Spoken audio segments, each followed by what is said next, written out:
topic is polymer. Polymer are the things that we come across in our day-to-day life. For example, the polythene bags that we carry, the polythene cups, the polyurethane sofa covers, natural polymers such as rubbers, silk, etc. Before coming to the term polymer, first of all we should know what do we mean by monomer.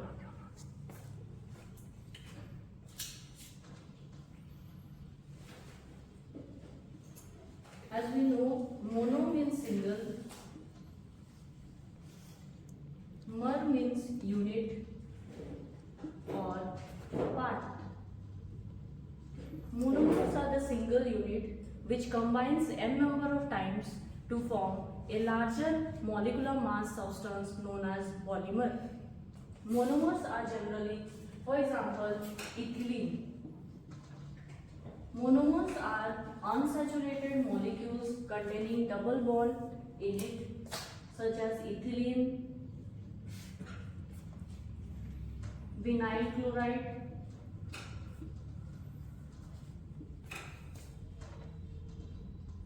styrene, etc. So monomers are the basic units for the polymers. Now the process in which the monomers combines together to form a polymer, that process is known as polymerization.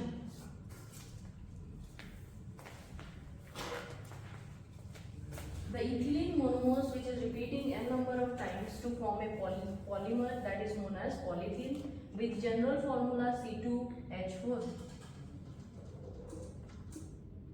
Similarly, in case of vinyl chloride as a monomer, it will repeat n number of times to form a polymer, that is known as polyvinyl chloride.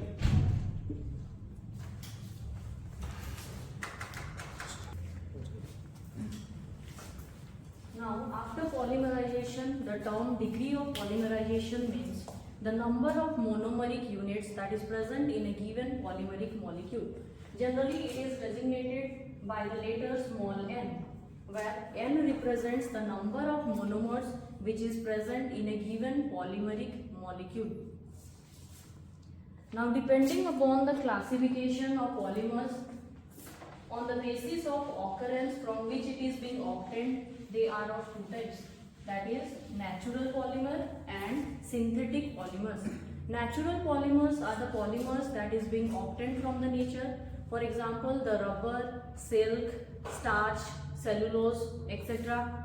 Whereas the synthetic polymers are the polymers that is being manufactured in the industries such as polythene, polystyrene, polyvinyl chloride, etc. So on the basis of source from which it is being obtained, it is of two types, natural and synthetic.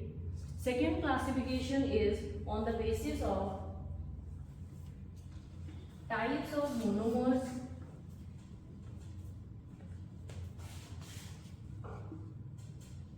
present in a polymer. They are of two types, that is homopolymer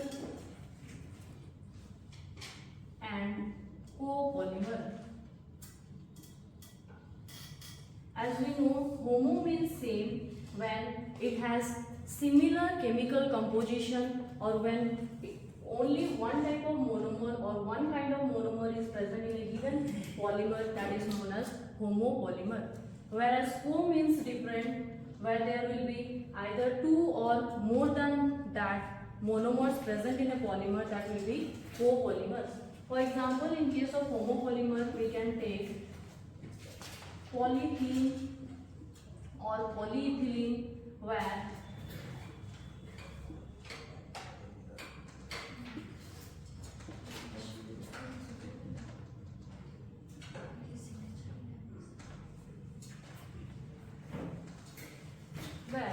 only the ethylene monomers is repeating n number of times to give us the polymer, that is polythene. So the examples of homopolymer will be polythene, where there is only one monomer, that is ethylene, PVC. PVC monomer is vinyl chloride, and polystyrene, where the monomer is known as styrene. The examples of copolymer where there are more than two types of monomers involved in it are, first example is of pterylene. Pterylene has two monomers in it. One is known as ethylene glycol and another one is terephthalic acid.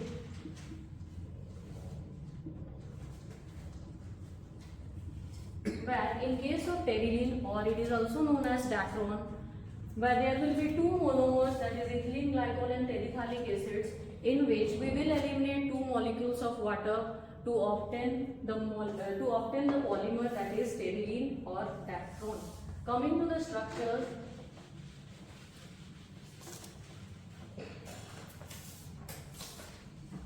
CH2OH, CH2OH. It is ethylene glycol plus terephthalic acid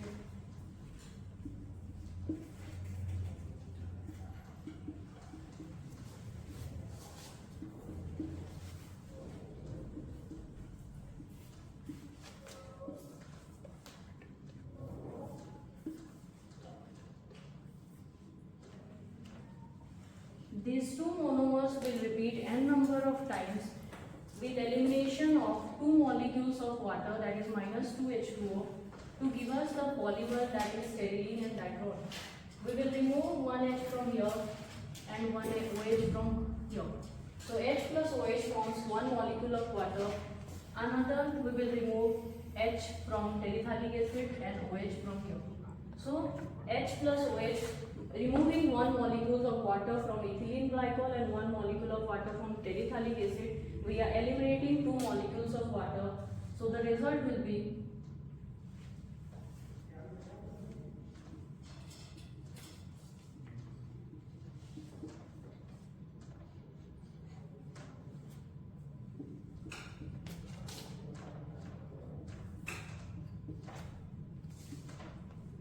so this is the structure of pterylene or dacron, which is a copolymer. Copolymer means it will involve two types of monomers, two or more types of monomers in it. So basically, on the basis of monomers, they are of two types, homopolymer and copolymer. The next is the classification depending upon the structure of polymeric chain. They are of three types. First is your linear, second is your branched, and third is your network-like structure. As in case of linear polymers, the monomers will join end to end to form long linear chains. These long linear chains will be closely packed, resulting in high density, high tensile strength and high melting and boiling point. Tensile strength means the maximum load it can take before it breaks. The structure of linear polymers will be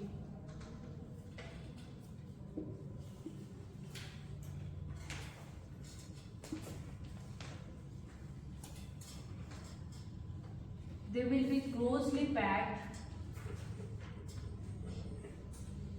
so they will result in high density, high tensile strength and high melting and boiling point. For example, we can take an example of high density polythene, that is known as HDP. Next is the branched polymer.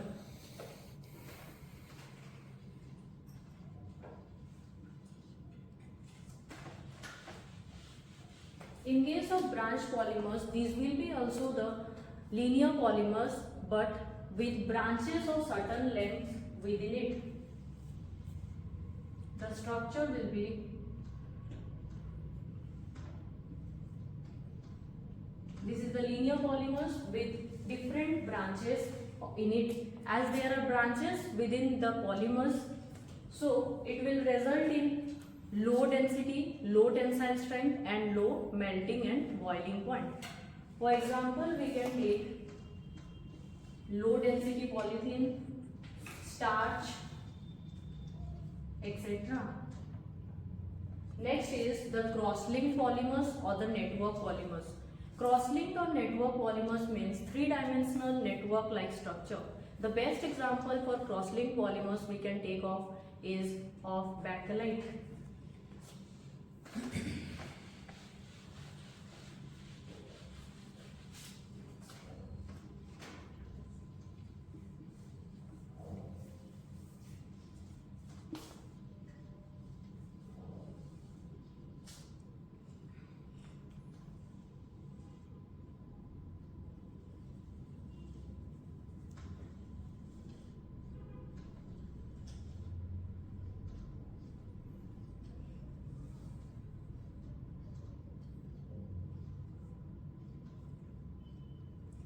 Generally, these are known as the cross-linked polymers.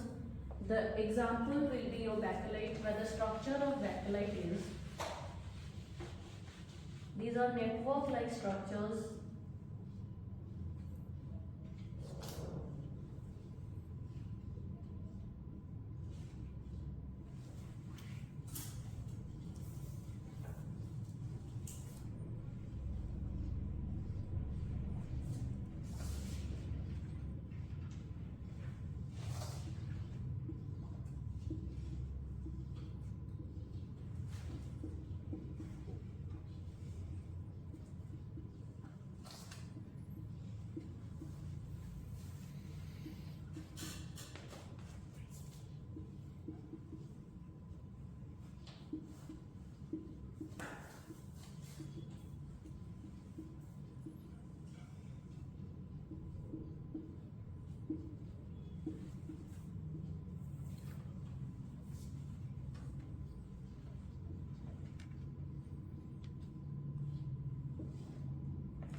So here you can see the structures of bakelite, which is a cross-linked or a network-like polymer.